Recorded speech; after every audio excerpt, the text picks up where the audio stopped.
તમે ગમે ત્યારે રદ કરી શકો છો, પણ દર મહિને ઓટો રિન્યુ થાય છે. નિયમે જ, પણ લાગણી અલગ. ગમે ત્યારે રદ કરો, સાંભળી સુરક્ષિત લાગે છે, જ્યારે કંટ્રોલ તમારા હાથમાં હોય. આ જ છે ફ્રેમિંગ ઇફેક્ટ. માઇન્ડ ઓવર મનીમાં સ્વાગત છે, જ્યાં આપણે ખર્ચ અને રોકાણને અસર કરતી મનની ચતુરાઈઓ સમજીશું. તો ચાલો આ બાયસને સમજીએ. કંપનીઓ ફાઇટ્સ બદલેતી નથી, માત્ર શબ્દોનું ફ્રેમ બદલે છે.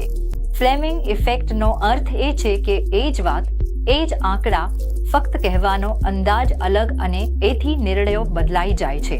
આપણે ફેક્ટ્સ નહીં, પણ શબ્દો પર પ્રતિક્રિયા આપીએ છીએ.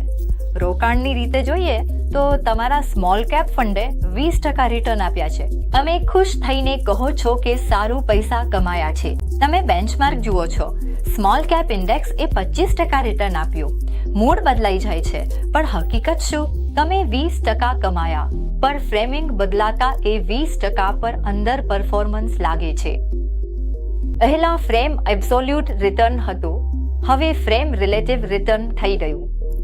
ઇન્વેસ્ટિંગ ફક્ત આંકડાઓનું નહીં, પણ માનસિકતાનું પણ ગેમ છે. શું તમે ક્યારે આ આંકડાઓનું ગેમ ધ્યાનથી જોયું છે? આગામી વખત રોકાણ કરો ત્યારે આંકડા જુઓ, શબ્દો નહીં. આભાર.